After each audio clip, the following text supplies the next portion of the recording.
You want me to love you, but you don't love me now. Why should I give my heart to you? We gonna shut that motor down. I've been searching for you for a long time now, but you've left my heart's vision. Now you want me to stay in your life.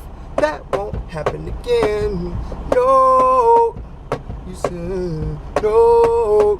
I said no. Can't blame you. No. I like that book. I like that book. It's back at you. My name is Charlie Crawford, and I want to talk about Mr. John Green. Back at it again. John Green's book, Turtles All the Way Down. I think it's a very, very important book, and so I'm going to try to talk about it in a little bit. I'll talk about a few things, you know, the interesting things, the fun things. Then I'll talk about who I think should read the book, right? Who I think it might touch the most. Because a lot of times we read fiction for entertainment and escape. But sometimes that escape can be cathartic, right? And a healing process could pop off from that. Now, if you never heard of John Green, then I don't know what rock you living under, but that's a big-ass rock. John Green is the author of many YA bestsellers, right? Paper Towns is one. Of course, there's Looking for Alaska. He has tons of critically acclaimed ones. I believe The Fault in Our Stars, that's a big one. And that's also a flick as well, a pretty popular flick. Same girl and guy from the Divergent series, but I don't remember actors' names all like that. But a pretty established and well decorated author, John Green, and he's back at it.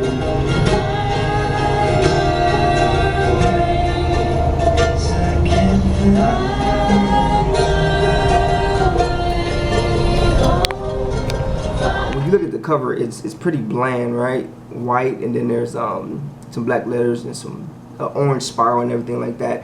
I thought it caught my eye. I think that's why I clicked on the book in the first place. Again, I read it on audiobook. But the spiral, again, that catches your eye. That's what you want. That's what the marketing department wants when they get to talking about, you know, selling these books or whatever. And so that caught my eye. But let's be real, it's pretty boring cover. Other than that spiral, you know what I mean, ain't no big deal. So ain't nothing fancy. I gave that maybe 3 stars out of 5 stars. I give it 3 circles. Ain't nothing fancy about it. The title I thought was very eclectic. It's very John Greenish, right? When you think concrete titles, concrete title is The Girl with the Dragon Tattoo, right? Or The Good Daughter. Those very concrete. Abstract, I like those because they seem poetic and things like that.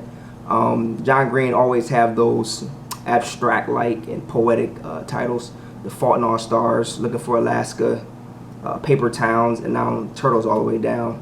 So I absolutely gave this one a 4.5. It didn't get a full 5 because at first I was like, what the hell is going on? Whenever you get something like that, like what's going on, instead of ooh, you know what I mean? But at the end of the day, I really like the title.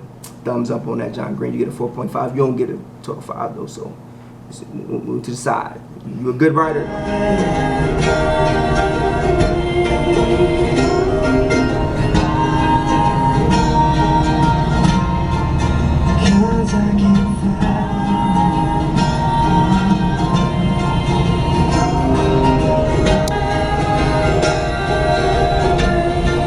So I'm on Amazon.com right now, and I'll tell you what the summary says. 16-year-old Asa never intended to pursue the mystery of fugitive billionaire Russell Pickett, but there's a $100,000 reward at stake, and her best friend and most fearless friend, Daisy, I can vouch to that, is eager to investigate. So together they navigate the short distance and broad divides that separate them from Russell Pickett's son, Davis. Asa is trying. She is trying to be a good daughter, a good friend, a good student, and maybe even a good detective, while also living with the ever-tightening spiral of her own thoughts. And that, folks, is the crux of the story. The surface is this whirlwind chase of, okay, where is this guy, Russell Pickett? Why did he disappear? There's an investigation going on that might indict him, of course, but where the heck is he? And I want that money. But, again, that's the surface. Deeper, it's what's going on with Asa. How can we, as readers, go on this journey with her, connect with her, empathize with her, relate to her, and see her through the end? And I promise you the journey is worthwhile, and I promise you if you make it to the end, and you'll feel how I feel about the book, and you'll be saying, you know what, I agree with Charlotte Crawford. I like that.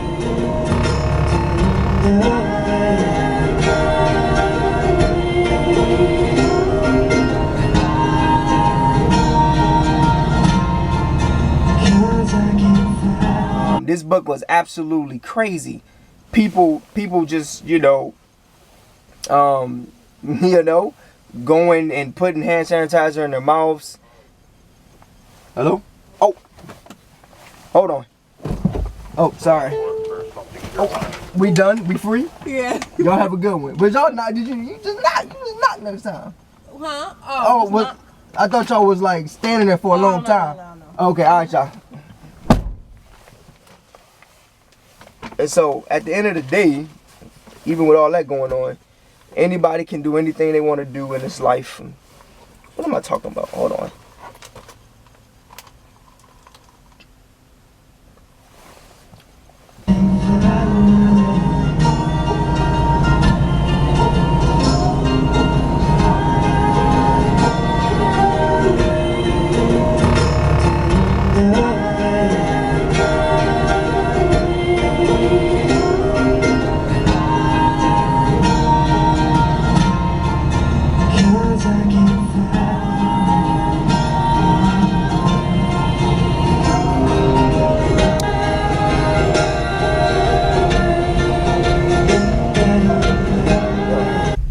At a camp, I think my junior year in high school, and literally all the way through college until I, strapped on my big boy pants and started working in corporate America and selling out. No, I'm just playing.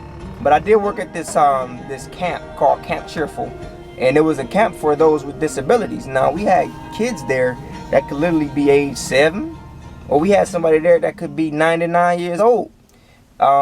Still, the following is true: anyone with a mental illness or physical setback or any kind of handicap, right? Any disability, let's put it like that, they can come to this camp. So very early on, I was able to be numb to the fact that somebody had any kind of defect, whatever it was, and look at the content of that person's character, and also the fact that they are a person. 2 things I'll mention here. Number 1, I learned very quickly that these people aren't looking for pity. They're not looking for sympathy. They want to be quote unquote normal, because I say quote unquote because who the hell knows what normal is?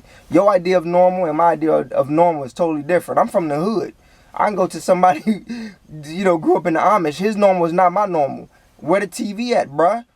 That's number 1. Number 2 is I learned very quickly that they would always come to the camp, and if they had a good time, the overall moral of their mindset and their feeling was this: I love coming to this camp because it's like I'm taking a vacation from my disability. I think the moral of this story, turtles all the way down, is that Asa, all she wants to do is have a vacation from her disability. How can we have vacations from, the downs or whatever? I think one of the biggest ways we can do that is through our friends. That's why it's important to treat people how you want to be treated. Now, if you want to be treated like you a dog and that you some type of sadistic and stuff like that, you can go cast yourself, against the wall or whatever and go kick rocks, with no shoes on in a blizzard. I'm not talking to you. Asa Holmes wanted this more than everything. But the point is, and again, the moral of the story is take some time to get in somebody's shoes and practice empathy, not sympathy. Sympathy is literally selfish. I'm not talking about, oh man, I hate that that's happened to you. I'm talking about empathy. I'm talking about because you feeling that, I'm feeling that. You're hurting, I'm hurting. And so that's what I got out of the story. Asa Holmes, and anyone out there who are going with these things and you getting up every single day and you continuing on, I salute you. I wish I can meet you. I wish I can talk to you. I wish I can make you laugh. I wish I can make you smile. I wish you can reciprocate the same thing to me. Build a friendship, because this life goes by so fast. I hope you have moments that that take your breath away in the most beautiful moments, right? It's easy to have a good life and don't be afflicted with a mental illness, but a person who has any kind of flaw, right? Especially something that's going on in your head and you literally are trying to get out of it. That is a superhero to me. That's somebody who is incredibly strong. And so anybody out there that's going through anything, I wish you would read this book and, you know, put it on your shelves and come back to it and say, look, I read page 1 all the way to the end, and you can see how she come out of it. You can learn something you can apply to your life. And at the end of the day, anybody who has any kind of friendship quarrels that they need to get over, somebody that you need to call and say, hey, I'm sorry, you can do all that. You can do all that. It's not as easy as it sounds, but the act of doing it shows strength and courage and fortitude. Not only that, wisdom. And lastly, there's hope out there for anybody who's going through anything. Did this book live up to my hype? It absolutely lived up to my hype. I don't even know if it was hype around this book. It's 2020 and I read the book, and the hype that I read from the blurb, I thought it was absolutely brilliant. I thought it was absolutely gorgeous, and it definitely lived up to it. I loved it. I don't know if there's a movie out yet, but I'm definitely reading the movie. Anybody feel me on that? There we go. Would I read the book again? I will absolutely read the book again. There's a thing called Red Shelf. This Red Shelf is going to be my proverbial permanent, you know, take with me everywhere I go shelf. And I believe that this book is definitely going to be on that shelf, just for the mere reason of showing somebody that look what people go through on a daily basis. Do not talk about people. Do not write people off, and do not judge people by the book.